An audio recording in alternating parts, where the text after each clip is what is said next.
It took a whole lot of pumps to make that happen.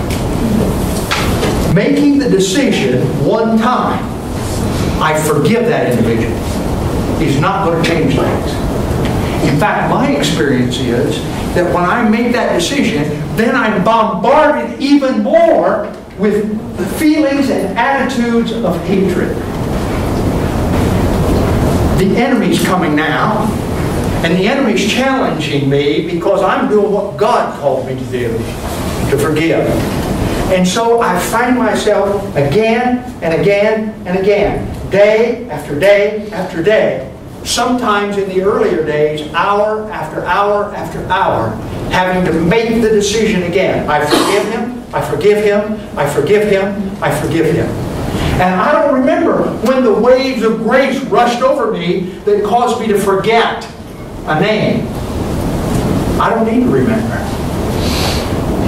What I'm telling you is one decision is the beginning of a process. But it's got to start there. You've been harmed. You've been wrong. At some point, to be God's man or woman, you've got to make a decision.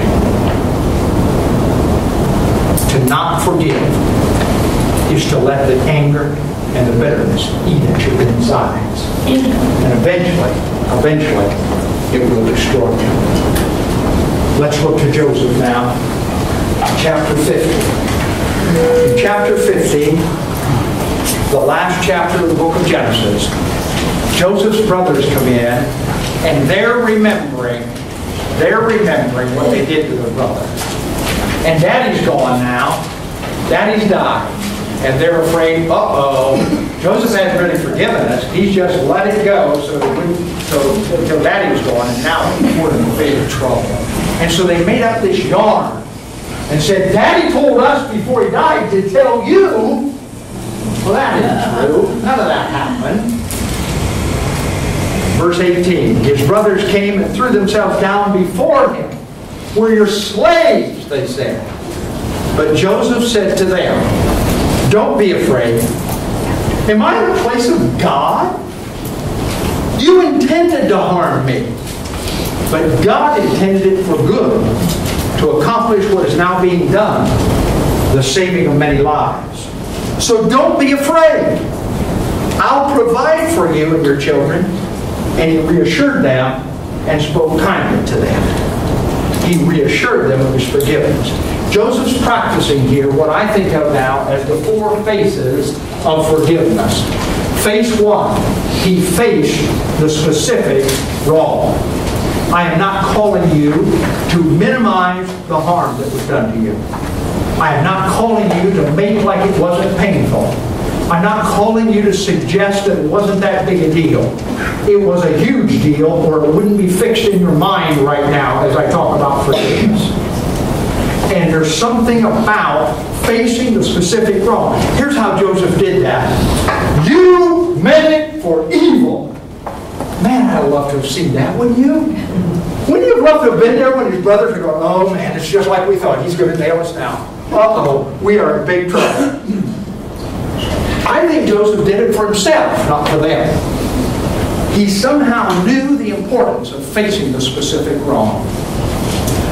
In my public speaking / intro to communication class over at the university, one of the assignments is to give a personal testimony. We call it self-introduction speech, but for all of the students that have some kind of testimony, it becomes a spiritual walk kind of thing. Tell us about your faith. Well, it's one of the early speeches, and it's about stuff that most of us are a little apprehensive to communicate. So there's a lot of anxiety. But one day, a girl came to give a speech, and the anxiety was beyond anything I'd ever experienced in that room. You could sense not just her anxiety, but it was as if it were spreading through the room. She was making everybody else nervous. But more than that, there was some kind of spiritual thing going on. I sensed it early. And as this young lady stood to give her statement, her testimony, she was weeping before she ever started. She told a story. Growing up in a Christian home, Christian family, Christian high school. And in the Christian high school, there was a biology teacher who made an assignment that required his students to use the biology lab. There were not enough hours during the school day for everybody to get the assignment done. And so he opened the lab in the evening, and some students needed to come back and do their assignment, do their homework. This young lady was one of those that came back in the evening. There's no graceful way to tell you this. To make a long story short, she was raped by her high school biology teacher in a Christian high school in the evening. And I tell you, the room, I mean, just something in the room. And when the speech had ended, what do you do? Fortunately, it was the last speech of the day. I'm forever grateful for that. I said to her, called her by name, and I said, I need to see you in my office. If you want to bring somebody with you, bring a friend, that's great. You may do that, but I need to talk to you privately. She showed up in a few minutes at my office door, and the tears had been replaced with a bit of a grin. And she said, I didn't bring anybody because I'm not scared of you, Neff. I said, that's cool, I'm glad, but I wanted you to be as comfortable as you could be. There's a couple of things I need to know. One, does somebody besides me and my class know what happened? I mean, in my mind, I'm envisioning this animal still at large, you know, still working with high school kids. And her response was, oh yeah, my daddy took care of that.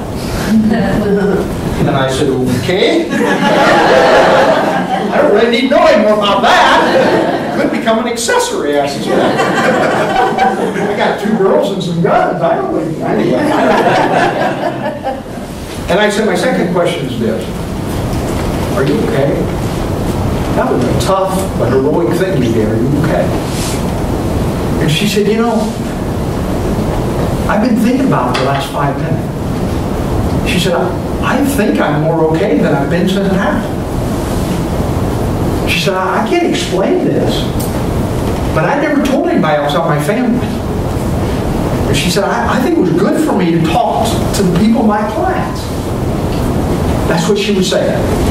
It was good for me to face the specific wrong. Second, Joseph's faced the sovereignty of God. Here it again. You intended to harm me, but God intended it for good to accomplish what is now happening. That's a statement on the sovereignty of God. I said to you the other day, I'm still learning about the sovereignty of God. I grew up in Wesleyan theology and teaching, and we didn't do a good, strong job on the sovereignty of God. So how do I process that in this case? Did God cause this girl to be raped? No. I reject that. Does God cause the hurt that some of you are feeling and experiencing even as we speak? No. God did not cause those things. But I know this, God's in charge. And the world is moving towards an ultimate conclusion. And a sovereign God could have interrupted at any moment and said, no, that's not going to happen, that's not going to happen. He could have stopped and said, no, Joseph's brothers, you're all dead beside the flock because I love my son Joseph. But God knew that in His ultimate scheme, His ultimate plan, not only would Joseph be able to make it, but there was a lot of good going to be accomplished as a result. That's the best I can do in the sovereignty of God. But I know this. True forgiveness faces the sovereignty of God without becoming a blame to God. I've known some people who instead of forgiving just began to be bitter towards God instead of being bitter towards the one who harmed them. That's a really poor substitute.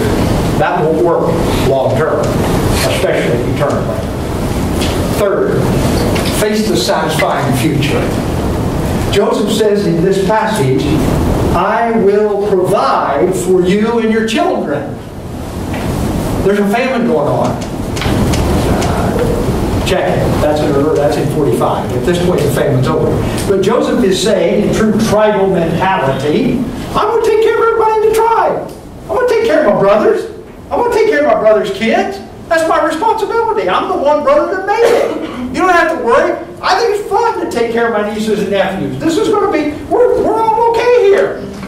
He's facing a satisfying future. Listen carefully. The only individuals who can face a satisfying future are people who are forgiven. Because until we forgive, there is no satisfying future. It's just anger and bitterness and wrath and hatred. One of my early pastoral appointments, soon after we moved, I know it was soon because as I envisioned this in my mind, there are still boxes in my office. And there came a knock at the door from a lady that I recognized as part of the congregation. And I was unpacking books and breaking down boxes. And she said, "Pastor, can I talk to you? It's really important." And I said, "Well, sure, we can find a spot." So I moved some boxes off of a chair, offered her the chair, and I sat on a box. And I said, "What's up?" She said, I need you to help me talk to my brother. She said, "My dad died, and in his will, he left the farm to my brother and the house in town to me." Well, I probed a little bit. Here's what I found out. We were in northwest Ohio, and her dad's farm was some of the richest potato ground in northern Hancock County. Lay's Potato Chip rents the ground, leases the ground, because it made huge, big potatoes. It's black, loamy soil. It's wonderful, wonderful ground. Valuable, valuable ground. And this guy owned several hundred acres of that very valuable ground. His son had been farming with him, and he left the farm to his son. By contrast, there was a little house in town where the deceased and his wife had finished out their years, and where the lady who stood before me had taken care of them until their last days. And it wasn't hard. She didn't need to give me she gave me the numbers, but she didn't need to give me the numbers for me to see an inequity here. At the same time, I kind of think I know what Dad was thinking. You know, if I leave it 50-50 on a cash basis, then they're going to have to sell the farm. My son's not going to have a livelihood. That's not fair. My daughter needs a house anyway. So I don't know what he was thinking, but I've rationalized it for him in my mind. She's saying it's not fair. And she's right. She said, "Will you talk to my brother?" Well, I had been around just long enough to know that her brother was also at my church. I was stupid, young, inexperienced. I should have said, "No, get a lawyer," but I didn't. I said, "Well, I guess I could try. I could talk with him about it." And then I said to her, "How much time do I have?" She said, "What do you mean?" I said, "Well, how long before this stuff gets settled? How much time do I have to convince him to do something for me?" She said, "Pastor, have you not been listening to me?" "Yeah, I think I have." "What did I miss?" "Settled? What do you mean settled? This happened 25 years ago, but he still hasn't made it right."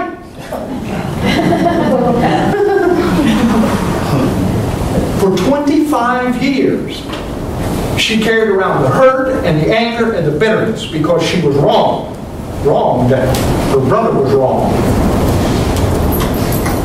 But at some point, don't you just give it up and say, "He's my brother"? At some point, you say, "It's wrong, but God's in charge," and move on to a satisfying future. She not had a satisfying future for 25 years. And I know the pastor who followed me. He was there for 11 years, and she still didn't have a satisfying future. She couldn't let go. She couldn't make the decision that she needed to make. And she had a huge advantage over Joseph. Joseph didn't have a sanctifying cross. He's pre-cross. I'm convinced that all forgiveness begins and ends at the cross of Jesus Christ. I've had people say to me at this point in the seminar, "I can't do this." And my answer is always the same. I know that. I know that. But Jesus can. And He lives and reigns within you. face the cross. See, it was on the cross where Jesus, who had never harmed anyone and had never wronged anyone, stretched out on the cross. He looks out across the crowd and he said, Father, forgive them, because they're basically stupid. That's what he said. They know not what they do. If they had any brains at all, they wouldn't be doing this. Father, forgive them, for they know not what they do. Embedded in that phrase is, they don't deserve it, but forgive them anyway. And the person that's been in your mind since I started, the event that's been in your mind since I began, is about a person, an individual that does not deserve your forgiveness. I understand that. What they did was wrong. But will you make a decision? Will you decide to forgive them anyway? Because it's in your best interest. Because God commanded it. Will you be a child of God and make a decision to forgive? You say, well, my feeling. No, it's not about your feeling. It's about a decision. And when you make that decision over and over and over again, you'll discover that God changes your feelings through His grace. I'm going to ask us in just a moment to divide into two groups. I want you to know that this is not sheep and goat stuff. Both groups have people who are being honest and people who are doing exactly what they ought to be doing right now. The one group are people who would say, I don't know what you're talking about. I can't think of anybody. I don't know who I'd forgive if I had to go through the process. I can't think of a person who's wronged me that I haven't already forgiven. I'll be honest with you, I'd be in that group this morning. If they've wronged me, I've dealt with it. And there are many of you who are going to say that's true. The other group are folks that know, because you know, that you need to make a decision for you. Jesus is speaking to you, not now. And He's saying, will you make the decision? Will you forgive that person? I want to tell you before we divide into groups, I'm not going to ask you for your story. I'm not going to insist on your story. Now, given the time, I'm not even going to ask for your story. You don't have to share details with us. It's not necessary. God knows. You don't even have to speak. You have to make a decision. Now, having said that, those who don't have any forgiving to do, it's all been done or you've never been hurt. In a moment, I'm going to ask to stand. And I'm going to assume then that folks who remain in their seat are people who are willing to walk with me through an exercise, a process of forgiving. Who are willing to make a decision. I don't know who it is that you need to forgive. A lot of times it's a spouse or an ex-spouse. Sometimes it's a parent. Sometimes, amazing number of times, ladies, it's a dad or a brother or an uncle. For stuff that happened when you were kids, little girls. Guys, oftentimes it's a boss who didn't treat you fairly. I don't need to know. Am I communicating? All right. If your heart is clear and you're wishing I'd hush so we could go to lunch, would you not go to lunch, please? Would you just stand where you are while the rest remain in their chairs so we can lead them in time of forgiveness?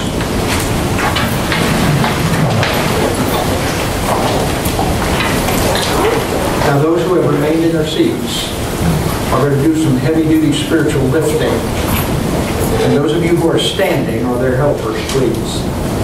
I don't want you to smother them. I want you to cut off their air supply. But I'd be grateful if you just reach out to one or more of these persons and put a hand on their shoulder and let them know they're not dealing with this alone. If you have to move to go someplace where God's calling you, do that right now. But I want every one of these persons to know the touch of a sister or brother in Christ who says, I care about you. I want the best for you. I need some ladies over here, please, on this side. Can we do that? Thank you. Am I seeing it completely? If there's anyone near you that doesn't have a hand of support, then move, please. Now, those of you who are seated, here's what I'd like you to do. I'd like you to picture the cross of Jesus Christ. I want you to see Him on the cross. He died there for you because He loves you. Jesus went to that cross because of His intense love for you. And I want you to hear Him say, as He looks out across the crowd, listen to His words. Father, forgive them, for they know not what to do.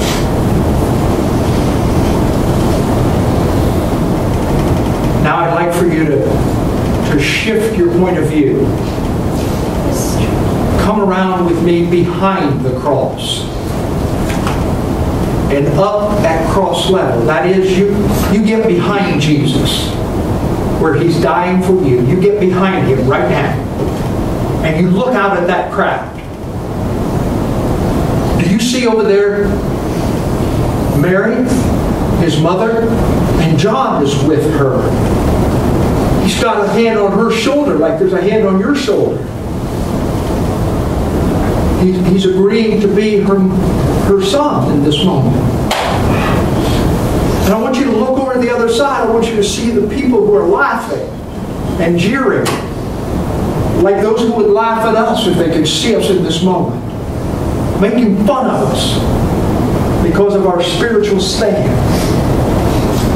I want you to see those Roman soldiers who are just kind of looking at the crowd and going, for heaven's sake, will this never end? But from that vantage point behind Jesus' head, I want you to see in that crowd the face of the one who wronged you. Do you see him there? Do you see her? Now hear Jesus again as He speaks. Father, forgive him, for he knows not what he does. Father, forgive her. Hear Jesus say it? It's appalling to you, but Jesus said it. And you want to be like Jesus. You're called to be like Jesus. You're called to forgive. And so I want you to speak with Jesus. We'll not use names. Use him or her. But say it with Jesus. Father, forgive him. You can do it. Speak loud. Father, forgive him. Father, forgive him. Make the decision. You can do it. Will you say it? Father, forgive him. Father, forgive him. Father, forgive him. Father, forgive her. Forgive her. You've just made a decision. And that decision opens channels of grace for the first time. Let me tell you, it's not over. It's not over by a long shot. This afternoon, tomorrow, this week, and probably because of the spiritual high that we'll go home on Saturday, next week as well, it's going to be more intense than it's ever been before. The enemy's going to try to tell you yet today that Neff's a nut. And there's no way that you should be expected to do this. And I'm telling you on the authority of God's Word that you should do this and you can't do this. Every time that incident or every time that individual comes into your mind, you will say, Father, forgive me. Father, forgive her. If it's possible, say it out loud. If you're in a crowd, understand. Say it in your spirit. But every single time you will say, Father, forgive me. Father, forgive me. And you'll discover in a few weeks, or some of you months, some folks in the room, I think it was years, but you'll discover there are times that the intervals between that individual's picture in your mind gets longer and longer and longer. And when it comes, you do it almost naturally now. Father, forgive me. I thought we had that song. Come on, Lord. Forgive me. And mean it. You want the best for him or her. And he will change your heart. He will change your feelings. Like water out of a pump, it will wash over you one day. And you will be well. Father, I long for that day for people in this room, for sisters and brothers who have made the toughest decision of their lives this morning. Sisters and brothers who are on a spiritual adventure from this moment forward, saying, I could be different. I could have a satisfying future in spite of the hurt and the pain through forgiveness. I pray, Father, that you will bring alongside them sisters and brothers who will be strong in their support. Sisters and brothers who will pray. Folks who won't have to know all the details to say, I love you and I'll pray for you. People who will reinforce the things that we've said this morning. And then I pray for these folks that you might bring them to a place of satisfying future. Jesus, I just want to thank you for the cross. Thank you for giving me. Thank you for giving us when we were not lovely. Some of us were real rascals. We want to be like you. Thank you for giving us an opportunity to forgive. Thanks for the practice this morning. We love Jesus.